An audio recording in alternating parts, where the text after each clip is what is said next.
Capítulo 29. La primera pregunta. Tercera semana de septiembre. «¡Problemas!», rugió el capitán. «Todos son problemas. En el instante en que regresas a tu celda aparecen todas estas complicaciones y tengo que convivir con ellos una semana entera». Sonreí. A los grandes maestros como mi tío en mi casa o Catrín, les encanta que sus estudiantes regresen asediándolos con todo tipo de cuestiones sobre lo que les han enseñado. En primer lugar, prueba que estuvieron escuchando y en segundo lugar, que piensan en ello. «Adelante», le dije. «Empecemos con las dudas, pero de una en una y expresadas con claridad». Frunció el ceño, de aquella manera tan particular, e inmediatamente prosiguió con una excitación que era maravilloso observar. «Tengo muchas preguntas, pero ¿qué te parece si empiezo con una muy obvia? Es decir...». Hizo una pausa para poder expresarla correctamente.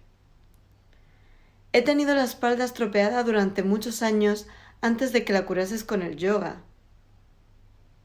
De pronto se atascó. «¿Con el yoga?». Ahora era una pregunta. «Es decir, ¿arreglaste mi espalda gracias al yoga? ¿O resulta que solo empecé a verla diferente, arreglada y no dañada? Supongo que quizás es debido a que las viejas semillas se desgastaron y florecieron otras nuevas». «Es una buena pregunta», dije. «Una de las más importantes que te puedes plantear. Tienes que trabajar y escuchar con sumo cuidado si de verdad quieres entender la respuesta». Su ceño se frunció aún más, dando paso a una expresión de concentración positiva. Llevé mi mano hasta su rostro, puse mi dedo corazón en su entrecejo y con el pulgar y el meñique empujé hacia arriba la comisura de su boca. Se echó a reír aflorando su rostro, lo cual tuvo como efecto hacer su concentración aún más profunda. El cómo se arregló tu espalda fueron las posturas de yoga. El por qué te funcionó el yoga fueron las semillas diferentes que empezaron a imponerse a medida que se agotaban las viejas. Lo que me estás diciendo, pues, es que quizá en algún momento golpeé a alguien en la espalda. Levantó la vista hacia el techo, calculando, y me miró de nuevo con un ligero matiz de vergüenza. «O quizá lo hice, digamos, más de una vez». «Quizá», ratifiqué. «Y más tarde las semillas que planté con aquel acto maduraron en la mente. Y las imágenes que había en mi mente cuando dañé la espalda de otro regresaron a mí, obligándome a ver mi propia espalda dañada. Igual que la mente me hace ver el bastoncito verde como una pluma, y la mente de la vaca se la hace ver a ella y usar», añadí. «Ver y usar», continuó, «como algo bueno para comer». «Hasta ahora bien», respondí. «Después, transcurrido un tiempo, supongo, estas malas semillas empiezan a envejecer, a desgastarse».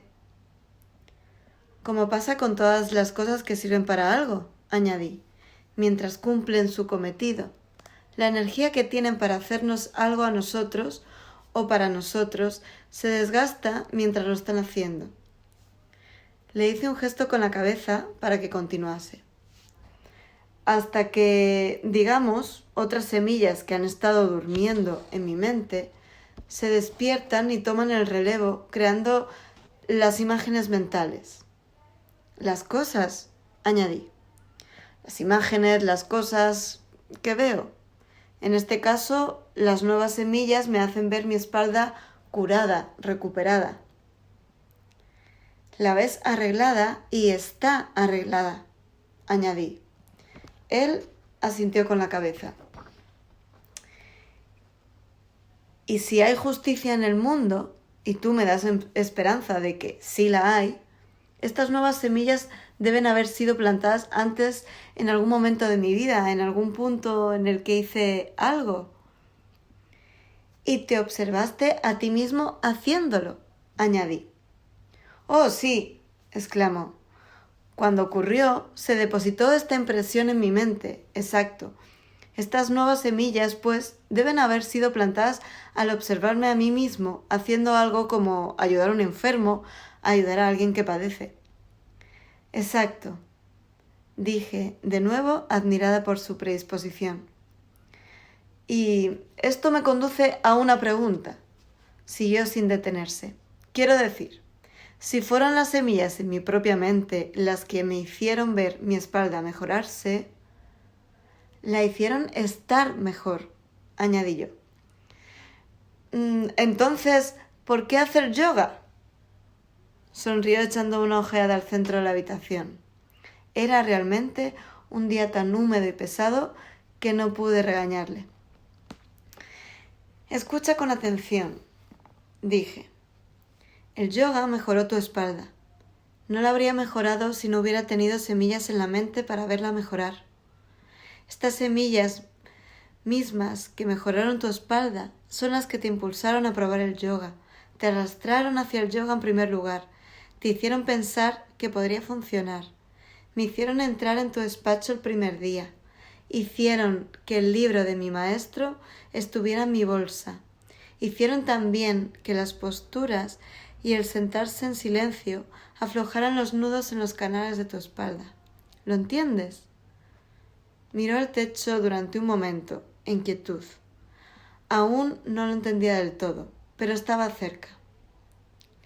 Pero si nunca hubiera probado el yoga, insistió, aquellas nuevas semillas, las semillas para verme mejorar, habrían florecido de todos modos y me habrían hecho ver, a pesar de todo, que mi espalda estaba mejorando. No es correcto, dije suavemente. Sigue pensando, piensa con atención. El hecho es que las semillas florecieron cuando el yoga vino a ti y cuando el yoga te ayudó a mejorar. Ellas crearon el yoga y también lo que el yoga hizo por ti. Tú tenías que hacer yoga porque ya habías hecho yoga. Me miró fijamente, esforzándose de verdad por entenderlo. Ya lo entenderás, dije, y te diré algo más.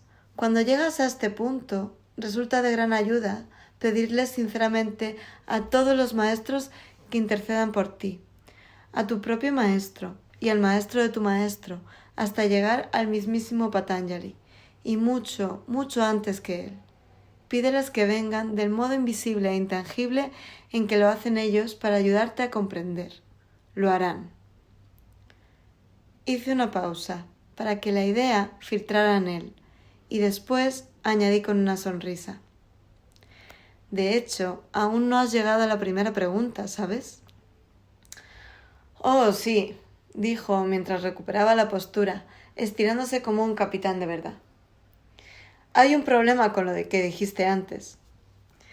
Sonreí, preguntándome cuántos problemas surgirían con las últimas ideas. Me refiero, prosiguió, al supuesto de que de verdad haya justicia, una justicia a gran escala. Y abrió los brazos como si quisiera abarcarlo todo, no solo la vieja prisión, sino el universo entero, más allá de sus muros. Bien, en primer lugar, puesto que la espalda me duele desde hace más de 5 años y según lo que dices, alguna semilla ha hecho que lo experimentara de este modo durante todo este tiempo, el mismo modo en que ves la pluma, señalé con la cabeza al bastoncito para recordarle que los dos estábamos de acuerdo en este punto. Ciertamente, del mismo modo en que veo la pluma, pero en cualquier caso, esto significaría que yo he debido de golpear a alguien en la espalda durante 5 años enteros. Levantó la vista al techo, calculando de nuevo. Pero yo nunca he hecho una cosa así durante tanto tiempo. Volvió a quedarse pensativo. Aquellos años con el sargento, limpiando las bandas de delincuentes, deben de haber contado mucho, aunque ni por asomo se acerca a 5 años, de modo que me parece que hay una inconsistencia en la idea de las semillas. Concluyó con seguridad. Ah, dije, las semillas. Hemos de hablar de las semillas. Hemos de hablar de cómo funcionan las semillas. Existe un breve código de reglas que gobiernan el funcionamiento de las semillas en la mente. Del mismo modo en que hay leyes de la naturaleza que influyen en el desarrollo, digamos, de las semillas del maíz. Hablaremos de ellas hoy. No es mucho, de hecho. El maestro abre su exposición con la primera y más importante de las reglas. Dice: existe una conexión entre la causa y el efecto. Las semillas maduran en forma de experiencias frescas y agradables, o dolorosas en su tormento, dependiendo de que hayas actuado bien con los demás o, por el contrario, hayas actuado mal. Así pues, la primera de las reglas la puedes imaginar fácilmente, si de verdad existe justicia perfecta en el mundo. Es decir, cuando realizas una acción que daña a otro, se planta una semilla en tu mente que más tarde madura, haciéndote ver algo desagradable. Causará una experiencia dolorosa. Del mismo modo, una vez que haces algo a favor de otro ser, se planta una semilla en tu mente que madurará haciéndote ver algo agradable, una experiencia agradable. Y recuerda, una vez más, que estas semillas se plantan por el simple hecho de ser consciente de que tú mismo haces algo o incluso piensas algo positivo o negativo. Hasta aquí correcto, dijo un poco impaciente. Resulta atractiva esta forma de ver el mundo. El mal que hace regresa a ti en forma de dolor y el bien regresa en forma de experiencia agradable, por causa de una especie de ley universal tan simple e irrefutable como, digamos, la ley de la gravedad. Esta idea de que el verte a ti mismo haciendo algo siembra una impresión en la mente es fantástica. Pero una vez más, ¿por qué 5 largos años de dolor de espalda, cuando yo nunca le hice nada parecido a nadie? Vayamos por orden, le previne. Esta primera norma sobre cómo funciona todo nos enseña que no puede ocurrir de otro modo. No puedes pretender vivir una experiencia agradable fruto de la acción negativa, ni tampoco una acción positiva dará como resultado experiencias desagradables. Hice una pausa para dejar que se impregnara de esta idea y esperé la reacción automática que tiene todo el mundo ante ella, en lo más superficial de su mente. El capitán frunció el ceño. No lo entendía. Y luego lo soltó.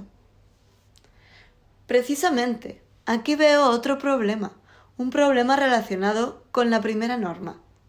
Quiero decir, ¿qué ocurre con las cosas que hace la gente y que provocan que otras cosas sucedan?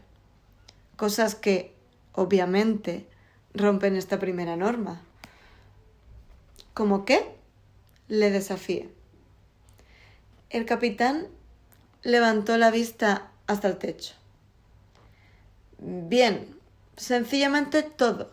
Es muy obvio, pero de acuerdo. Empecemos con un ejemplo sencillo. Te sientas en la celda durante 3 días y tejes una bonita alfombra al estilo tibetano. El sargento la lleva a la ciudad el día del mercado, a una de las pequeñas paradas. Habla con el propietario y empiezan a regatear el precio de la alfombra.